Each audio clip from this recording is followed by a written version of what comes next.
On December 5, 1945, 5 U.S. Navy Avenger torpedo bombers took off from Fort Lauderdale Naval Air Station in Florida. It was a routine training mission. The weather was clear. The pilots were experienced. The flight was expected to last 2 hours. None of the 5 aircraft ever returned. The rescue planes sent to find them also disappeared. 14 men vanished without a single trace of wreckage ever being found. No bodies, no debris, no explanation. The United States Navy's official conclusion: cause unknown. This was the incident that made the Bermuda Triangle famous, and it was only the beginning. The Bermuda Triangle is a region of the Atlantic Ocean roughly defined by 3 points: Miami in Florida, the island of Bermuda, and Puerto Rico. It covers approximately 500,000 square miles of open ocean. And according to decades of books, documentaries, and news reports, it has swallowed more ships and aircraft than any other region on Earth. Planes vanish mid-flight. Ships disappear in calm weather. Crews are found missing from vessels that are otherwise completely intact. Compasses spin wildly. Instruments fail without explanation. And the ocean gives nothing back. No wreckage, no survivors, no answers. But before we go further, who actually made the Bermuda Triangle famous? The answer matters more than you might think.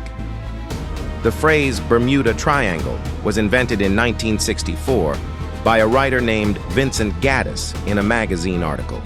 It was popularized in 1974 by a book written by Charles Berlitz, a man with no scientific background who compiled reports of disappearances and presented them as evidence of a supernatural mystery. His book sold 20 million copies. It created one of the most powerful myths of the 20th century, and almost none of it was properly fact-checked. When researchers went back and verified the disappearances Berlitz cited, they found something extraordinary. Many of the incidents he described were exaggerated. Some happened outside the triangle entirely. Some ships he listed as mysteriously vanished had actually been found. Berlitz simply didn't mention that part.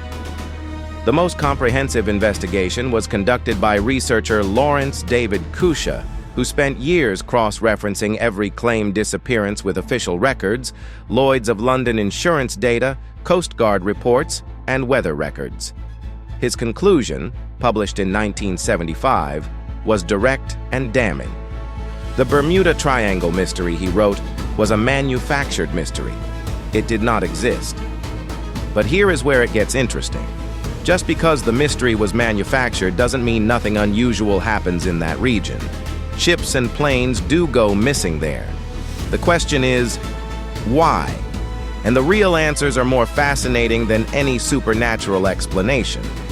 The first real explanation is the geography and weather. The Bermuda Triangle sits in one of the most meteorologically complex regions on Earth. The Gulf Stream, one of the most powerful ocean currents in the world, flows directly through it at speeds of up to 5 miles per hour. A vessel that sinks in the Gulf Stream can be carried hundreds of miles from where it went down within days, making wreckage almost impossible to find. The region is also prone to sudden, violent weather systems that can develop in minutes. Waterspouts, tornadoes over water, are common. Storms that don't show on radar until they are directly overhead. Waves that build to 30 meters or more with almost no warning. The second explanation involves the ocean floor itself. The Bermuda Triangle contains some of the deepest water in the Atlantic Ocean. The Puerto Rico Trench, located at the southeastern edge of the triangle, is the deepest point in the entire Atlantic, reaching nearly 28,000 feet. Aircraft and ships that sink in this region can fall to depths where finding them is essentially impossible with current technology. The absence of wreckage is not evidence of supernatural disappearance. It is evidence of extreme depth. The third explanation is methane hydrates. The ocean floor beneath the Bermuda Triangle contains massive deposits of methane, a gas that, under the right conditions, can be released suddenly in enormous quantities. When methane erupts from the ocean floor, it creates a region of highly aerated water that is essentially more gas than liquid. A ship sailing into a methane eruption zone would find that the water beneath it could no longer support its weight. It would sink rapidly and completely, leaving almost no trace. Aircraft flying through a methane cloud could experience engine failure and lose lift almost instantaneously. Scientists have found craters on the ocean floor in similar geological zones, craters formed by exactly this kind of methane eruption.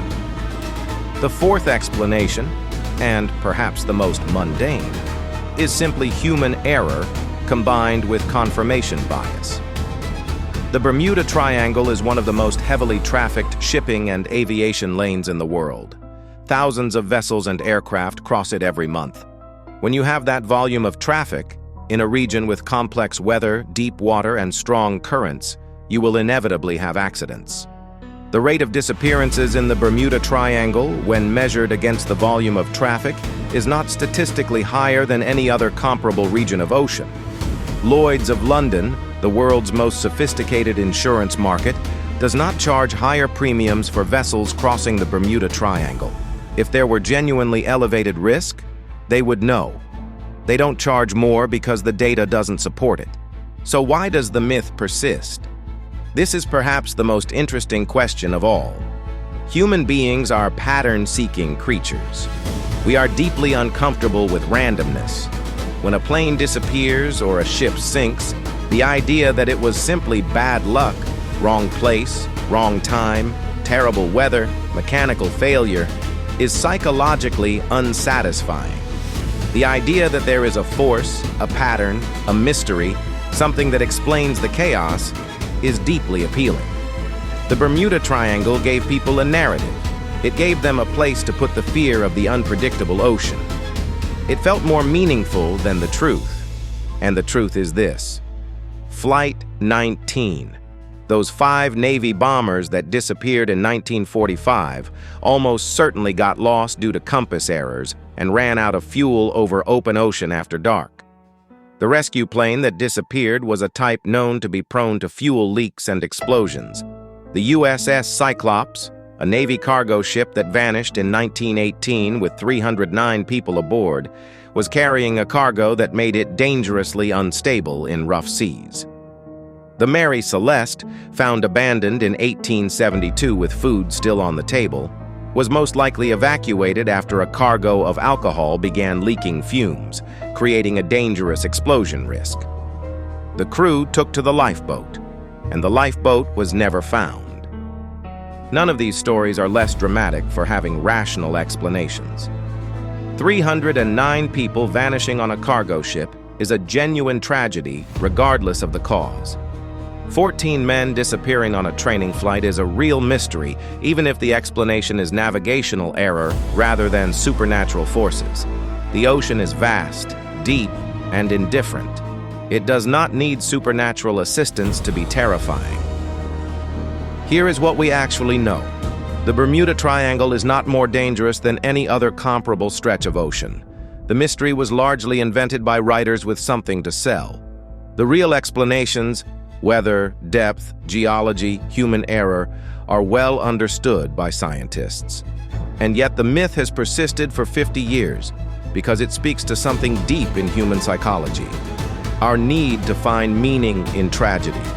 Our instinct to see patterns in chaos. Our ancient, unshakable fear of the deep water and what might be waiting there.